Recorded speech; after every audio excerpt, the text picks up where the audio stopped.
I'm super happy to be with you today in Madrid. I'm going to try to answer to this question during my presentation, or to engage users in the age of distraction. This is a big challenge, right? Since mobile has become the first digital screen in the life of consumers, it's getting very, very difficult to get them engaging with ads. That's a very big challenge for all of us, right? When you look at the share of time, of mobile, it's already the first screen in front of TV in the US, right?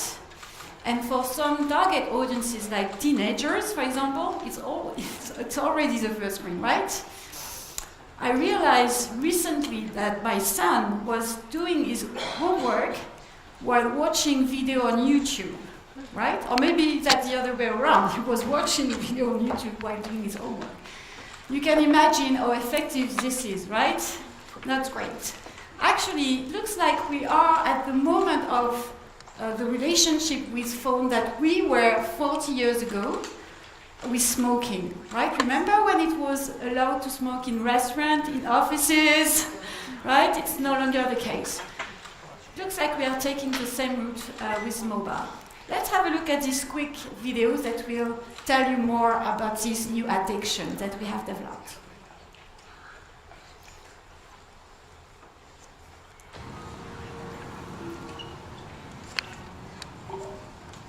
Architects of our digital world. Stop. Be better. Because we can be. And we can see that these systems have been designed with intricacy so that companies can keep our attention indefinitely. I don't want to keep crushing these freaking candies. I don't want these alerts to completely command me. I don't care if that panda bear is dancing. Well, maybe. With a hula hoop. Okay, this is fantastic. I have to share this with my 10 friends and 10,000 strangers. Caption, who wants to throw a panda rager? Great, let me go back about my life. For God's sakes, I'm trying to right swipe my wife. Huh. 30 seconds and just 2 Facebook likes. Or is that just 2 for which I've been notified? Let me go back and check inside and see whose likes I tried to hide. They don't show them all, I wonder why. This panda is dancing.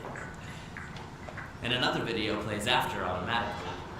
This one of a gopher that stage turns dramatically. It's like my attention is kept systematically raptured by algorithms that know exactly what I want. Or not what I want, just what I'll watch. Wait, where was I? And why have I forgotten to look for that thing I'm supposed to find? And my God, look at the time. It is shocking. But somehow, yes, Netflix, I am still watching. And I know. I should have more self-control.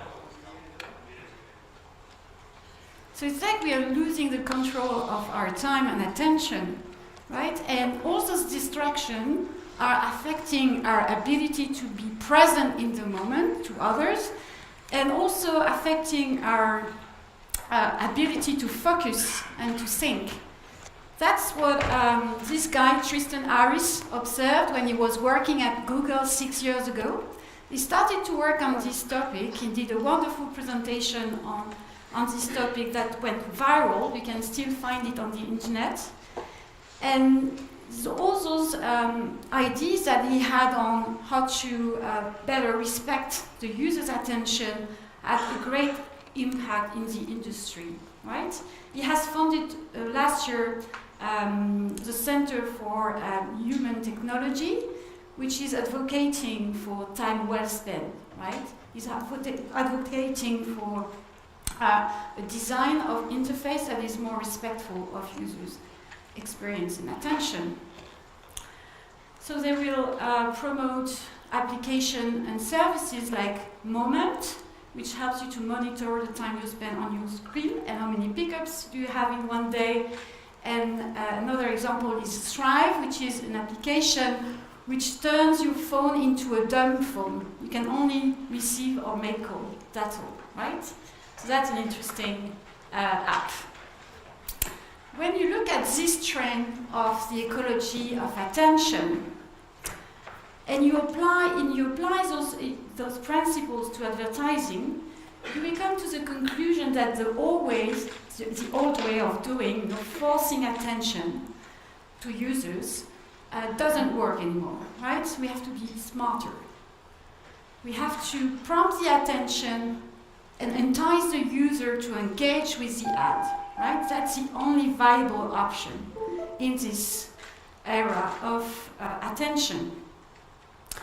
And this is more difficult, right? Because we have to win the attention. This is also more demanding for brands because you have to produce content that is worth watching. But that's the route we have been taken at Teads, since we started. Really put the user at the center of the advertising experience, is totally in control, and has a choice to watch an ad or not. That's how we build, this audience of 1.5 billion users around the globe, working with premium publishers such as El Mundo or El País in Spain. So when you come back to the challenge of winning the attention, we have seen earlier on in the presentation that attention is a very scarce resource on mobile. Actually, you get 1 out of 5 ads that are actually seen and noticed by users on mobile, right? And only 4% of digital ads are seen for more than 1 second, right? And you have only 1 second to convince them to watch, right? So that's really challenging. I don't know what this noise comes from. When you look at mobile, what we found interesting when we were doing tests comparing desktop and mobile is that creatives on mobile get more happiness, right? On average, 32% more happiness when we were testing ads on mobile than on desktop. That's interesting. So users were more engaged looking at creative on mobile. And as we have seen, video is also better at eliciting emotions comparing to display. So it looks like the perfect combination. The problem is that at the moment, 85% of ads we are receiving from brands are repurposed TVC, right? Not built for mobile at all, right? The storytelling starts slowly, it builds up, peak at the end with the logo and brand, and that doesn't really fit into the mobile. Right, so we need to work on this and also leverage interactivity to give to the user an opportunity to engage with the content further.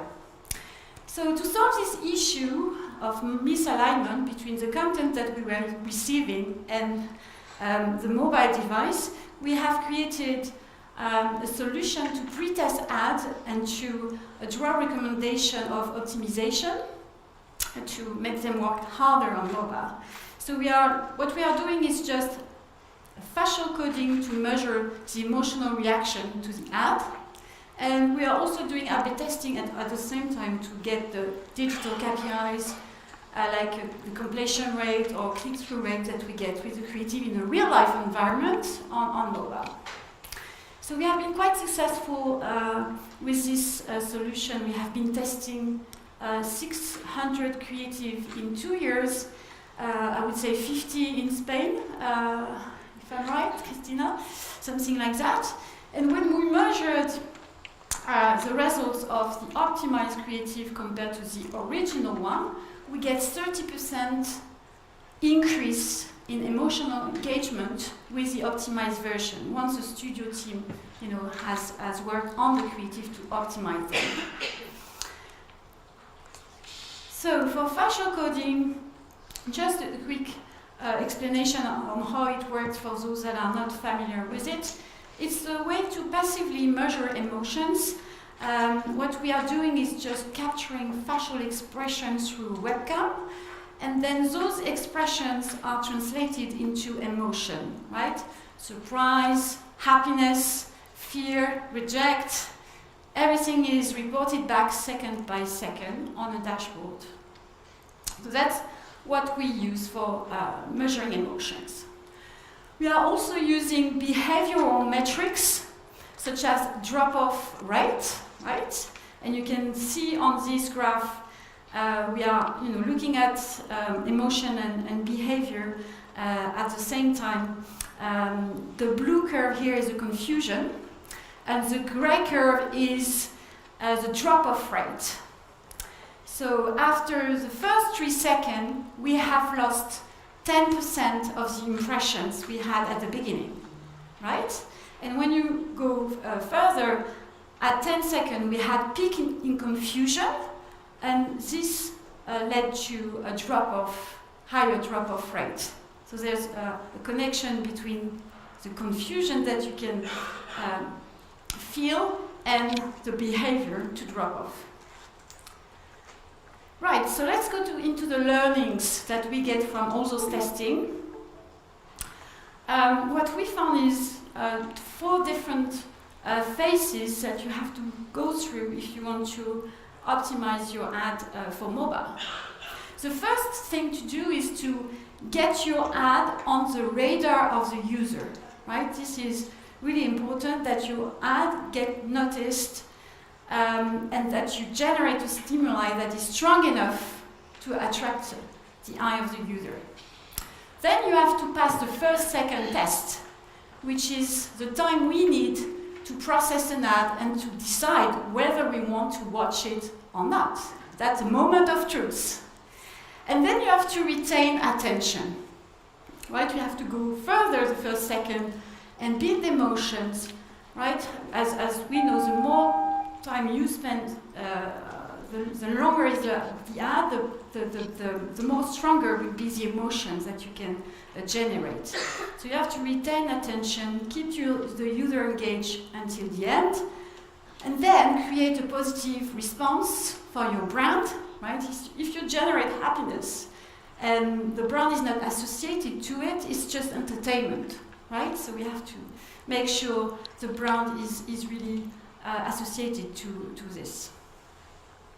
So for the first phase, which is get your ad on the radar, so as I was saying, you have to make sure your ad will be noticed, and for that you can use stimuli, as we have seen in the previous presentation, that will be instantly recognized by your brain.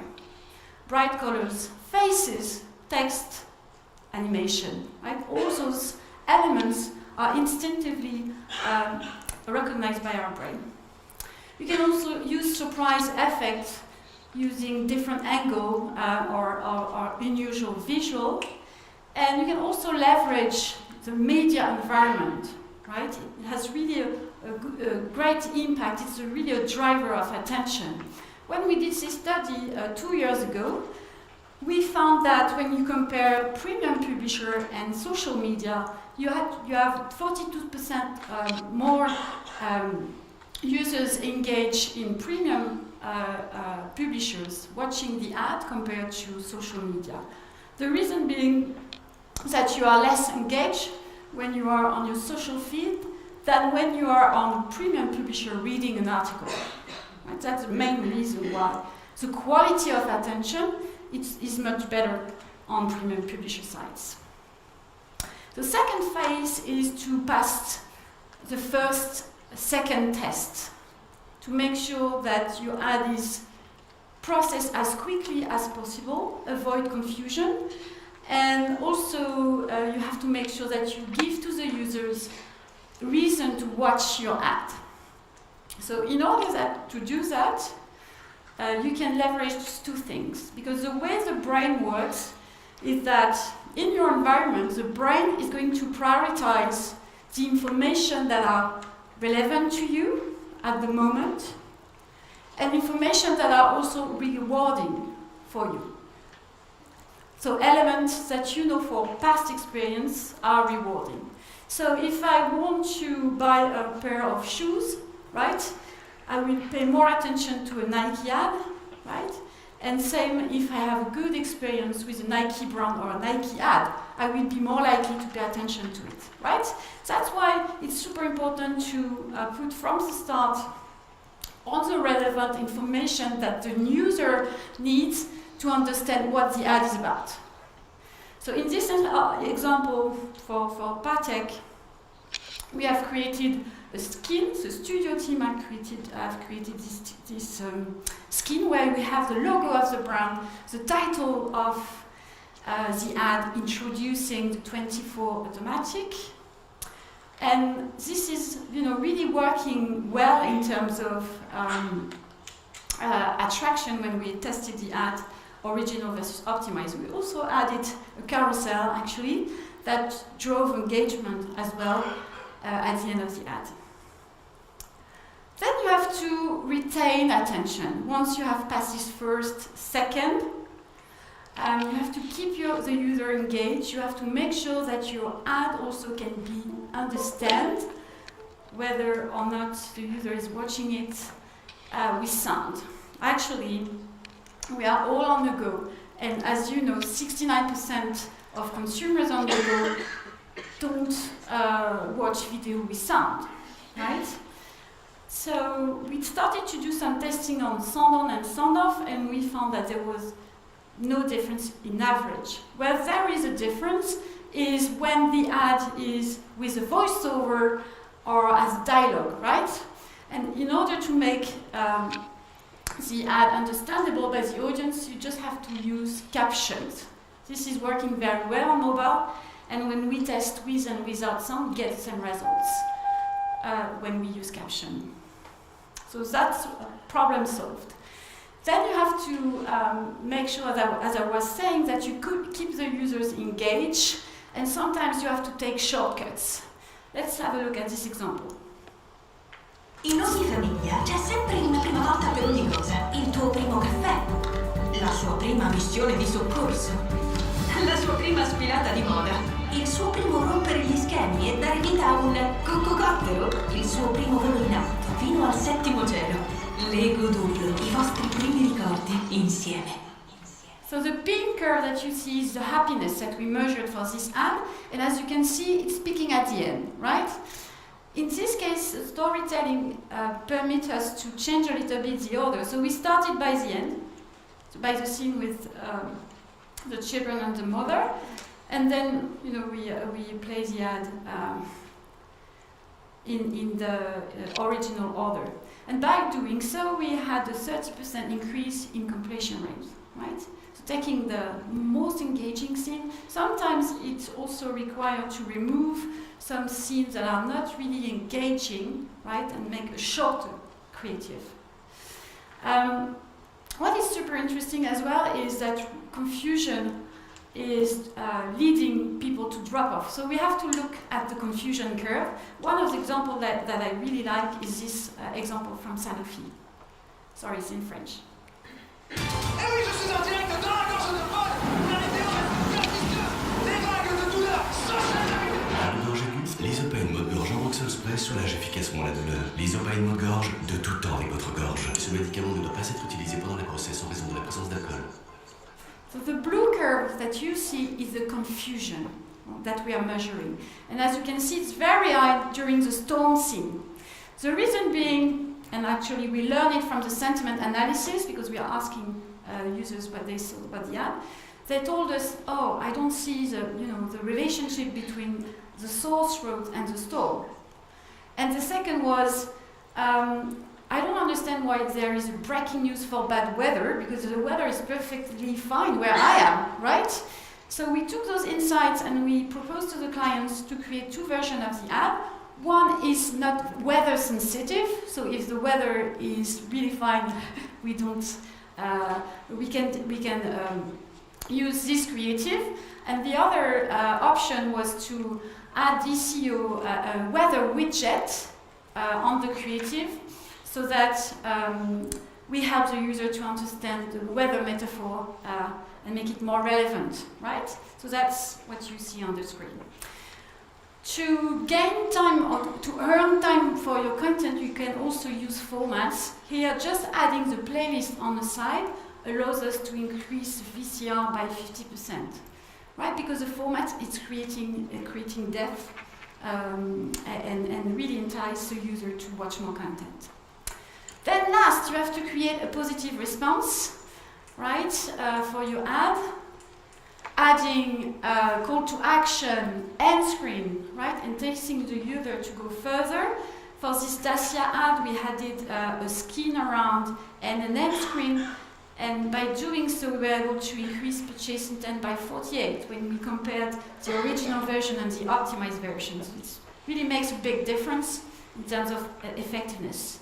You can also leverage new technology such as AR. This is the result of the study we have done with Mirabron on Sanofi again case. So this was for Allegra, and there was this AR ad.